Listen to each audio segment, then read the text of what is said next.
Our next presentation is by Dan Koury, who has worked as the watershed manager for Pennsylvania DEP's Pottsville District Mining Office for 34 years, so a lot of experience. He brings expertise and assistance and grant management oversight for projects to address acid mine drainage throughout the anthracite coal region.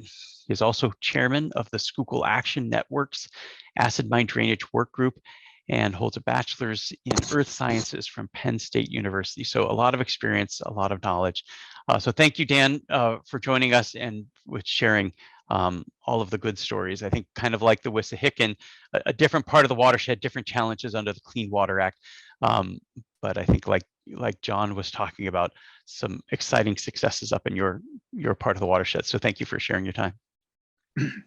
Thank you. And so I would like to speak about acid mine drainage in the watershed and some of the efforts that have been taking place over the years to correct and abate a lot of these issues.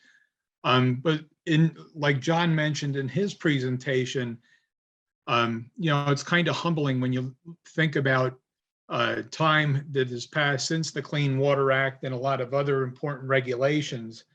And so I want to give a perspective of, like at one time, anybody in the Schuylkill watershed knew that mining was taking place, and they knew what the impacts were, and they knew what mine drainage was. But as time has gone on and things have improved, I don't know that there's that many folks that actually realize how much mining still takes place and what the effects of past mining were, and what we still have as mine drainage. So I work for the Pottsville District Mining Office, and from this slide you can see our office covers everything east of the Susquehanna River. And we regulate all of the anthracite coal mines and all industrial minerals, which we call non-coal, which includes limestone, slate, sand, and gravel, and the whole list there. Something that may be surprising to folks is that there are still 327 coal mines, anthracite coal mines in the state, and everything that I speak about that relates to coal mining, I'm going to be specific to anthracite coal mining because that's my field of expertise, and it is a very unique sort of part of the world. Also, you can see there that we have quite a bit of industrial minerals still being mined, 349 large permits, and then 1,136 small permits. The small permits are less than 2,000 tons per year, but the large permits, can mine whatever level they want. Okay. Sorry about that. Okay, this map of Pennsylvania shows the anthracite coal fields in purple, and you can see they are a very small portion of the state, and it's pretty much the major deposit of anthracite coal in the country lies in our area. There's 9 counties that it overlaps, but a large amount of it is in Schuylkill, Northumberland, Luzerne, and Lackawanna and Carbon counties. They're the primary counties. And a thing that also is unique, this is the folded Appalachian Mountain area. And so the geology in these areas are very complex and leave us some with unique challenges to deal with the abandoned mines and the acid mine drainage. So before you understand, before I get into what mine drainage is and why it's such a problem, when you look back in history, we call anything pre-1977 pre-act mines. In 1977, the Surface Mine Control Reclamation Act was passed, which required permits for mining operations, reclamation of the areas that they mine, and they have to post bonds. And so when you look at anthracite production from when they started keeping records in 1870 up till 1977, 5.1 billion tons of coal were mined. And since that time, only 273 million tons of coal have been mined. And what that emphasizes is how much abandoned mine land there is. This is just in the anthracite region alone in those few counties that I spoke of. And when you look at underground mining, pre-1977, 4.5 billion tons was mined underground, and only 15 million tons since that time. And why that's important is I'm going to show you some of the surface aspects of mining and abandoned mining that you see, but the part that you don't see is the abandoned voids underground. And why that's critical is those voids underground fill with water, and then the water discharges, and that's what you get acid mine drainage results from that. So here's a photograph. All the photographs that are in these slides are ones that I've taken so that you could realize these still do exist. These features exist, and they're prevalent. And most people wouldn't even know that these kind of features still exist. You could see in the upper portion of the photo a large coal bank, calm bank, if you will, coal refuse, and then you can see the surface mine. As I said, the geology is complex. It's folded, and so that's what we call the bottom rock. That's the clay, the slate layer that's underneath the coal. That was left as an abandoned mine feature. Any water that comes off the mountain ridge would go down, hit that portion there, and go to the underground mine workings below. Here's another example of an abandoned mine pit. And again, any drainage that comes on there, any surface water, rainwater, would be funneled to the underground. And almost all of these areas where there are surface mines, there are underground mines below. Here's an example. This is a photograph of Pottsville. This is the very southern extent of the anthracite region. And the feature that you see on the right side of the ridge are actually a series of what we call crop falls. And in that area, the coal is actually vertical. The layers have been folded. The coal is vertical. It was deep mined underground, and the surface collapsed into those deep mines. And you could see it extends on the ridge in the distance as well.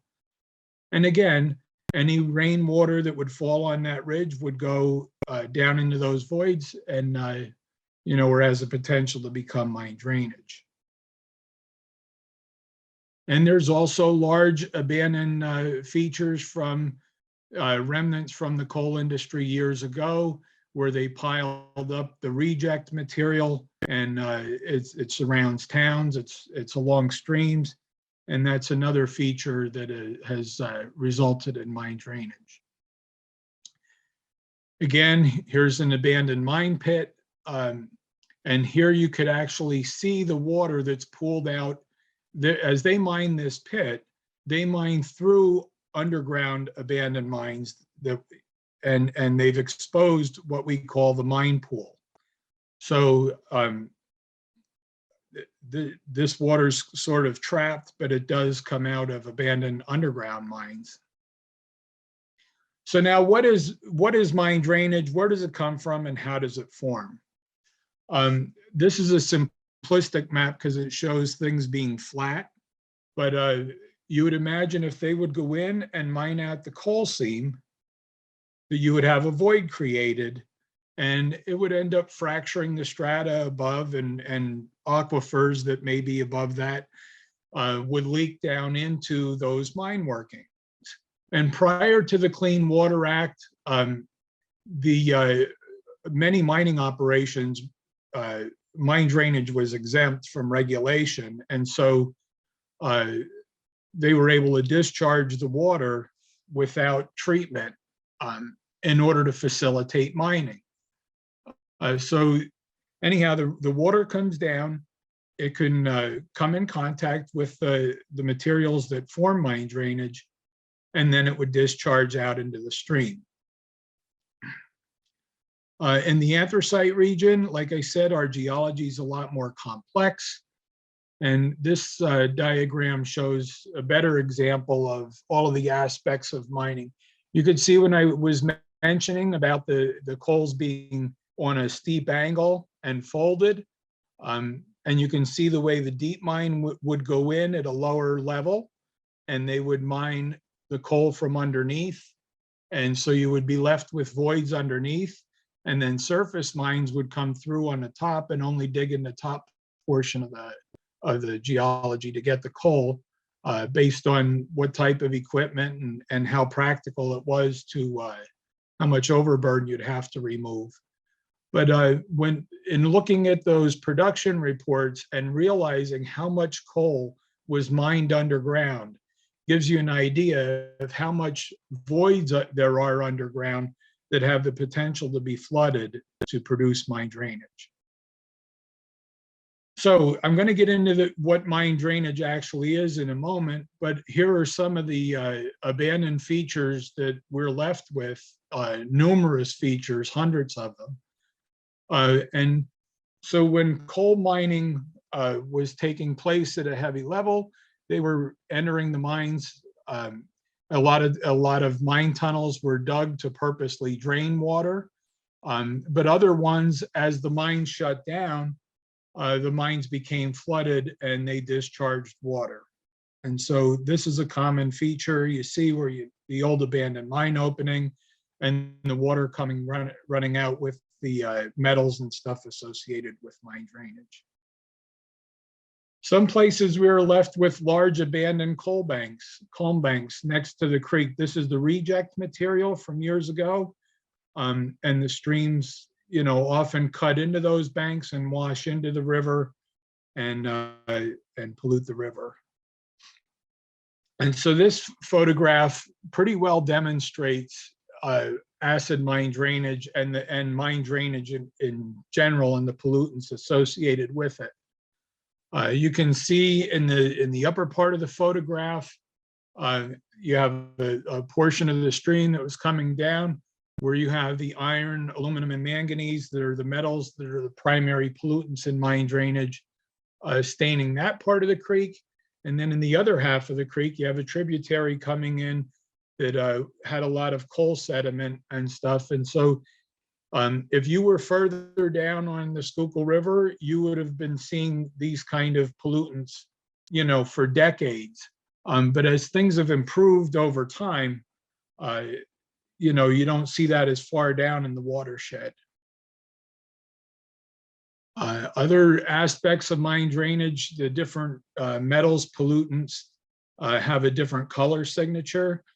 Iron typically will stain orange, like it's essentially rust.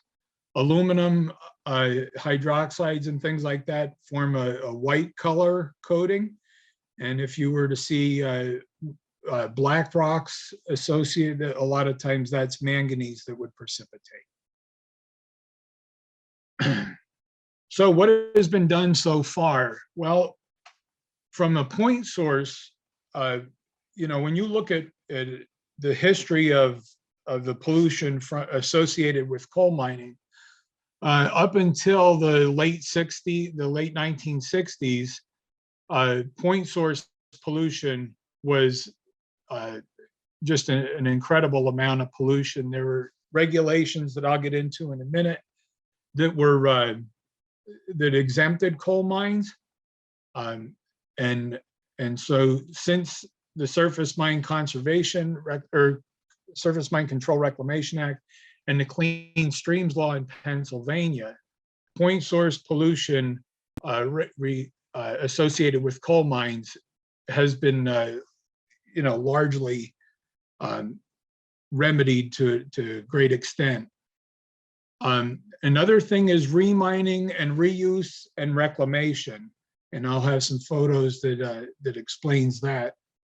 And then as far as non-point source pollution, when you look at, there was an evaluation done in the 90s when you looked at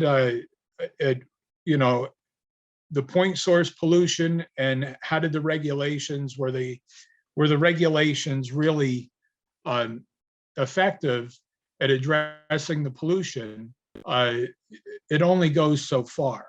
And so it was recognized that non-point source pollution is a major thing that needed to be tackled, and particularly in acid mine drainage. Many of the sources of pollution, most of them are non-point source pollution. Abandoned mine discharges are considered non-point source. And so large amounts of funding became available in the 1990s, EPA 319 funding, Growing Greener, the Schuylkill Restoration Fund, and now there's new funding that's becoming available today that could really push things forward under the bipartisan infrastructure law that I'll mention a little bit later on. And what these funding sources did was they empowered watershed organizations to install passive and active mine drainage treatment systems to address mine drainage. So here's a summary of some of the laws over time. Back in 1886, it was deemed that acid mine drainage is a normal and necessary part of mining. And there have been people fighting to try and clean the streams up, since back at that time. And the mining community was usually given a pass. In 1937, in the Clean Streams Law in Pennsylvania, they regulated industrial waste like sewage and industrial discharges, but mine discharges, including silt, were not listed as industrial waste, and they were exempted. And it said that they were exempted until practical means for the removal of the polluting properties of such drainage shall become known. So at that time, they didn't deem it practical or cost effective to require treatment. 1945, there were amendments where they changed the industrial waste definition, and it included silt from coal mines, but acid mine drainage was still exempted. 1965, 1970, and these are state Clean Streams Law, and then the federal Clean Water Act in 1972. It repealed all the exclusions of acid mine drainage, and it required that permits were required for mine discharges. And what this did was it largely put the underground mining practices to bed. And because at one time, in order to keep the mine water down so that they could mine, in some instances, the state even installed pumps to pump the mine water to keep people employed. But after that time, you were no longer allowed to discharge water without treatment, and therefore it was no longer cost effective for mine operations below water level to continue mining. And then in 1977, the Federal Surface Mine Control Reclamation Act required permitting and bonding and reclamation and perpetual liability and financial assurance to treat mine discharges. And the state regulations are Chapter 86 and 88 that address those. So here's some photos of when you look at land reclamation. So land reclamation fills these voids and eliminates the potential for that water to even go underground and become polluted. And so you could see how important that is to restore the surface drainage and prohibit water from even going underground where it has a potential to be polluted. Here's another photograph. This is a before and during of several coal mines that were being reclaimed and the surface drainage being restored. So land reclamation was one aspect of trying to, of getting a more permanent way of eliminating mine drainage. Another way is to remine. And so this is an operation now going into an abandoned mine that, and they're taking another cut, if you will, to mine out the remaining coal that's there. It also eliminates the underground mines that where the water could collect, And now under today's current regulation, they're required to restore that to the surface. Here's another example of a remining operation. And I'm not sure if you could see that there's different lines on the bottom, on what we call the bottom rock at different levels, if you can follow my pointer. And they're actually prop markings on the rock wall from underground mines that had been there over a century ago. And so by mining down through these areas and then backfilling and restoring, you prevent these areas from even collecting water to produce mine drainage. When it comes to those large refuse piles and coal refuse remnants that lie around, there's an ability to reuse this. They built power plants in the late 1980s to try and consume and remove this material. And you can see over time that large pile has been removed and consumed, turned to energy, but also removed from the watershed where it has the potential to be a pollutant. So in order to address the pollutants that are in the headwaters of the watershed, you have to get in the water and get a better understanding of the water chemistry to see what needs to be done for treatment. And so when we look at what is acid mine drainage, acid mine drainage is water that comes in contact with pyritic material and then and it becomes acidic. And so when you look at this, so pyrite is a mineral that's formed in around the coal. It's in the shales and stuff adjacent to the coal. And its chemical composition is iron FeS2. It's an iron sulfide. And people see this, it's fool's gold. Most people know what that is. So if you have it in there's no air or water mixed with it, it stays like a nice looking fool's gold. You know, if it looks like gold. But when you add oxygen and water, you get a process that takes place where you end up getting the iron forms iron hydroxides and the sulfur forms sulfuric acid. And then you're left also with free hydrogen ions, which is acidity. And this sulfuric acid has the ability to dissolve other minerals. So this is a very simplistic thing of what mine drainage is, but there's also diagrams for aluminum and manganese, since they're the primary pollutants that you get that are considered that are consistent in mine drainage. So when I don't have examples of the water quality, but a lot of the streams would have a pH down well below 7, sometimes in the 3s and 4s. And you can have, extensive iron levels where you get the iron to coat the bottom of the stream where it kills the bugs and really pollutes the stream. So once you understand what the chemistry is and what you're actually dealing with, determines what the remedies are to try and treat the mine drainage. So if you have water that's acidic, you need to neutralize the acid. Once you neutralize the acid, then you'll get the metals to precipitate, and then you could collect those metals and remove them from the stream. So one of the ways to treat mine drainage is to add limestone, and there could be a whole different talk on the various treatments for mine drainage and the different ways to try and get the water to be neutralized. But one way is to collect the water, put it in contact with limestone and get it dissolved. And another is to build ponds then in order to get the metals to precipitate it. This is a treatment system the Schuylkill Headwaters installed several years ago, and you can see, well, you can't see really, but the water comes out of the ground, just pops up out of an old mine subsidence, and then it flows in. They have a collection pond and then a series of ponds using aeration as it goes from pond to pond, and using limestone in order to get some treatment, and then wetlands in order to filter the metals out.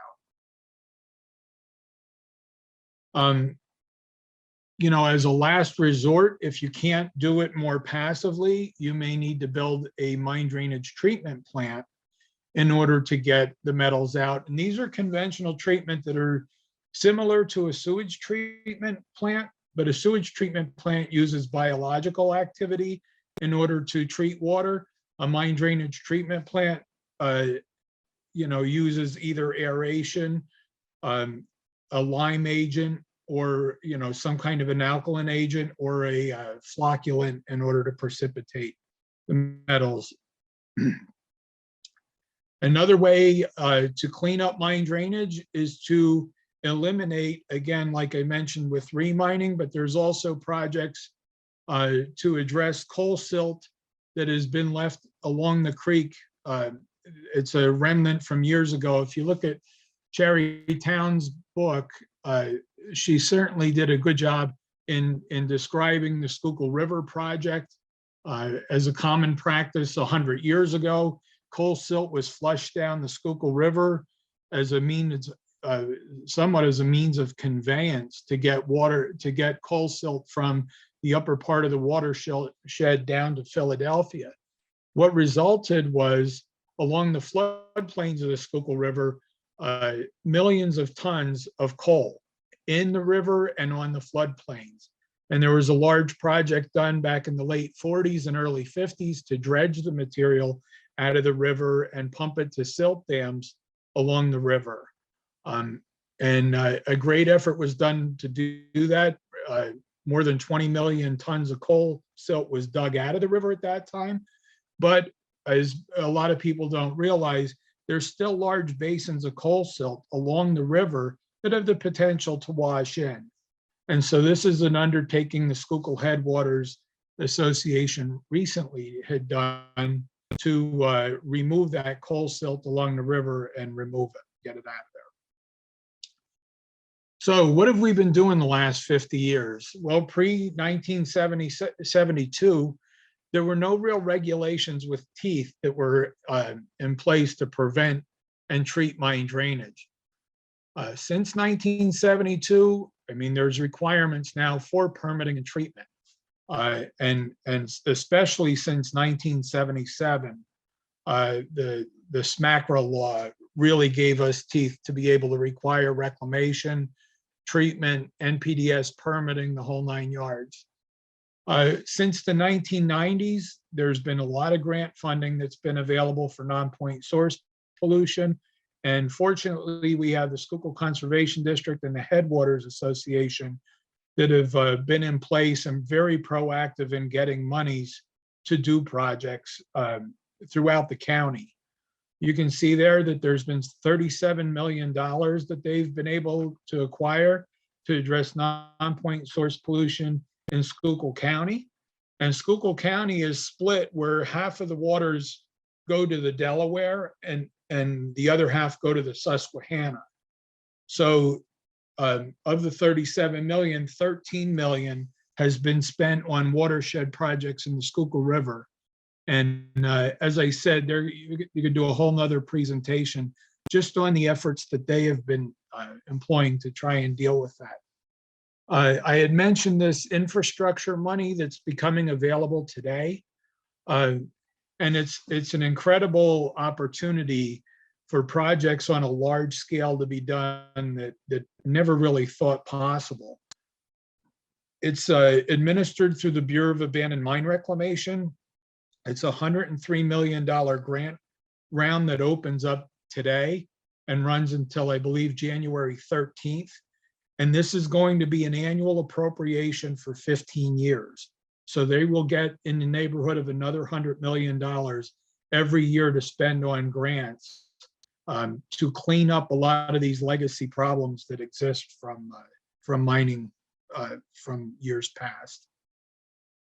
When you look at are we even close to done? I don't think most people, and even people in our area, don't realize the amount of abandoned mine lands that still remain. But we're looking at the headwaters of the Schuylkill River.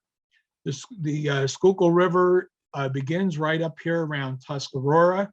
and then it flows down and then runs along the Sharp Mountain down to Pottsville. But in this photo alone, you can see along the mountain ridge, this is the southern border of the anthracite region. Once you get over the ridge, you're into farmland and it's nice, totally different, but you have mine subsidences all along the mountain from the underground mining that had taken place. You can see the coal banks and the coal refuse that lies around. And you could also see some of the mine drainage treatment systems that the Schuylkill headwaters have done. And they have targeted streams, particularly that were acidic, to try and neutralize them and get things restored. Again, there's problems that lie all along the Schuylkill River, and this goes all the way down to Philadelphia.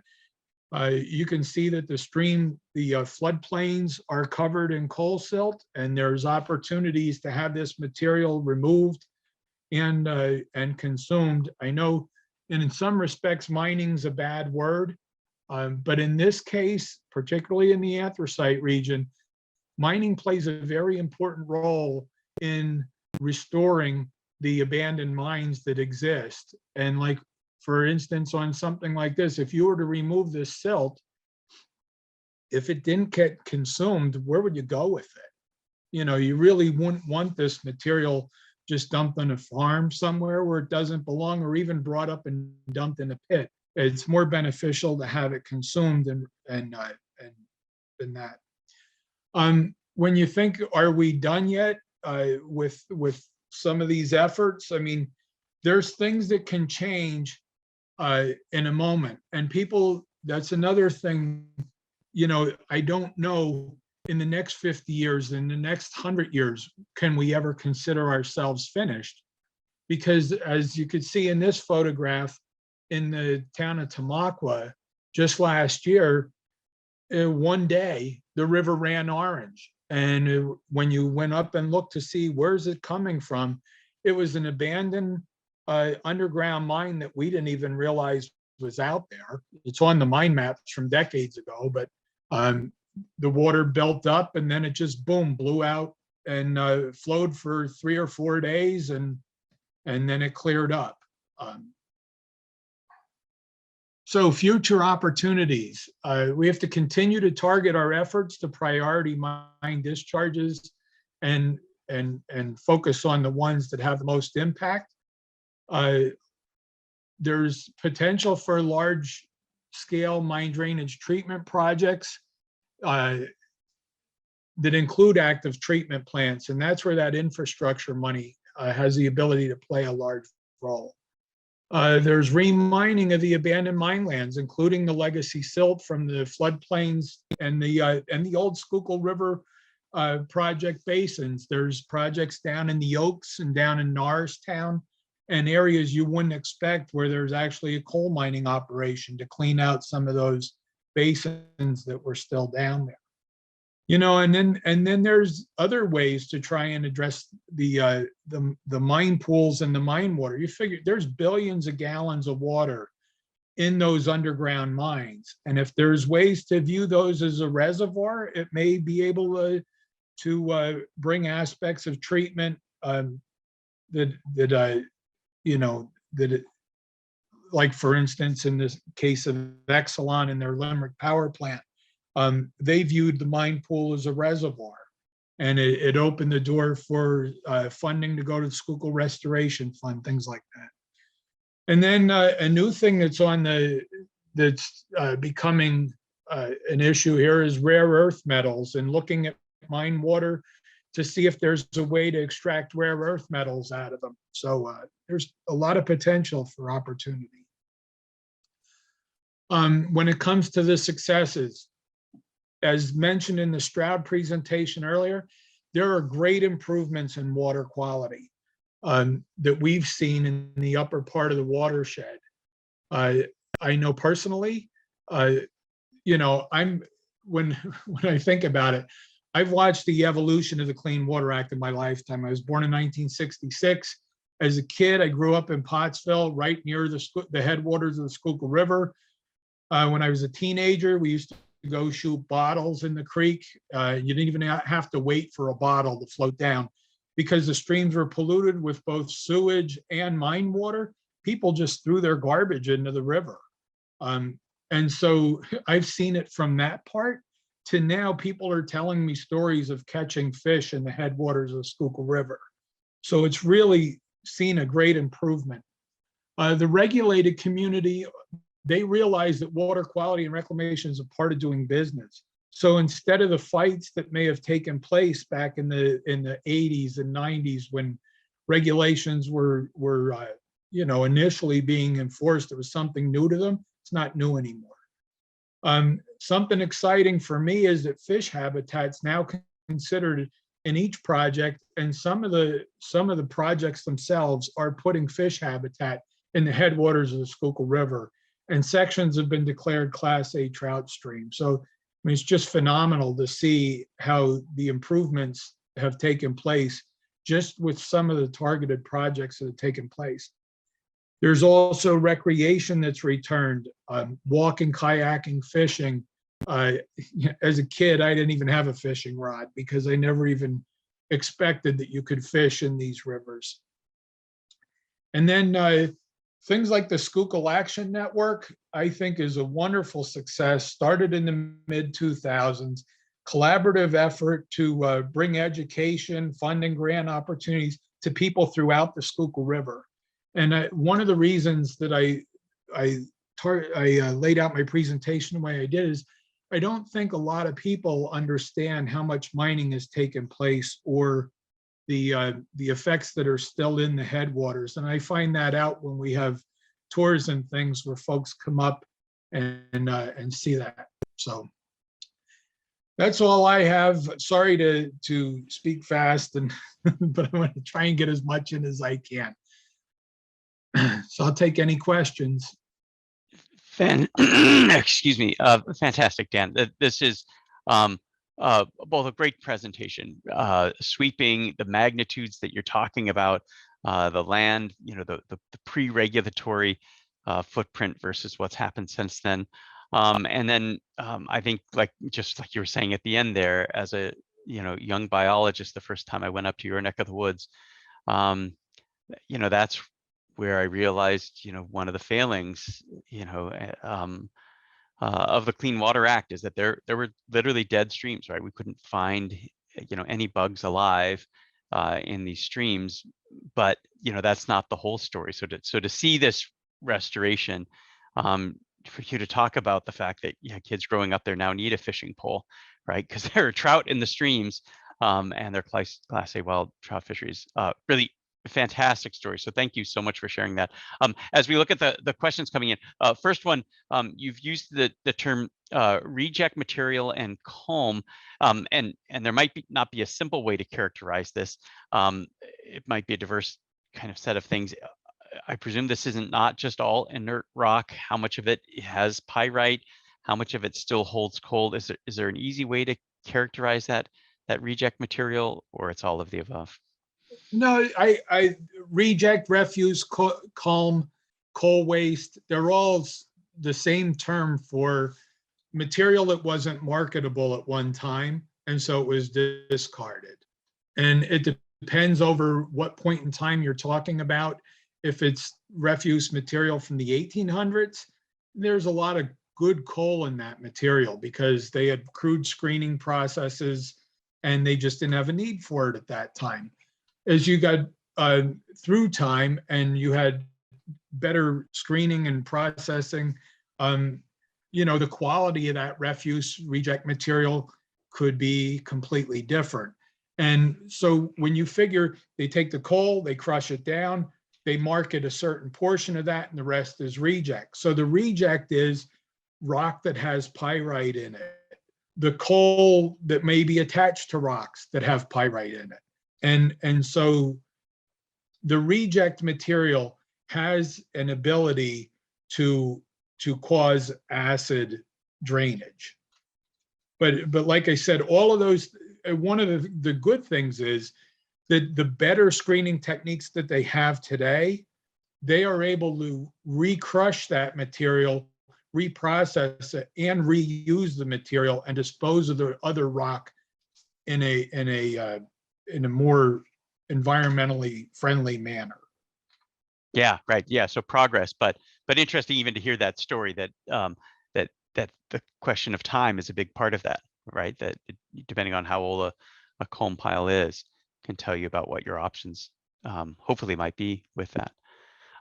Another thing that you started to talk about is that a lot of these mines go back, not quite 200 years, but maybe approaching 200 years now, and the water comes in contacts and oxidizes that pyrite with the chemical equation that you put up there, but presumably that changes with time, right? As you're 50 years out or 100 years out or 150 years out of contact with that water, that the way these discharges, how acidic they are, how much metals, I guess that might change. So yeah, how much of that are you seeing? And does that mean that this isn't a forever problem, that as you deal with kind of short term, and the worst problems, that you don't necessarily need to talk about the same level of investment 50 years from now, because some of that will attenuate with time? Yeah, I really appreciate that you brought that up, Erik, because natural attenuation is something that's taking place. You figure when they were mining and you had a lot of air in those mines while they were working it, when those mines first started to get flooded, you have a lot of pyritic facies that are able to dissolve into the water, and so you look at water quality back in when these mines shut down, you have pHs down in the threes and fours very commonly, and over time, you get more water flooded in there. The water, it ends up, you're not having it in contact with the pyrite, or maybe a lot of it's been dissolved out. And so the water quality over time does improve. And that's pretty well documented. The USGS has done reconnaissance water quality surveys over time, and they have been able to show that how the water quality at least has been neutralized more, and the iron levels and things like that just naturally decrease over time. But I don't know that it'll ever completely go away, or it could be centuries until it would actually, clean itself up to a sufficient level. Yeah, and another question, as you talk about cleanup, we have a question that are the companies that profited from the mining contributing to financing the cleanup, and I guess that might be related to those timelines you were sharing, pre-1977 versus post-1977. So are the companies on the hook? The companies that that mined and caused these problems, no, they're not necessarily part of the cleanup. The only ones that are the companies that go in and remine them.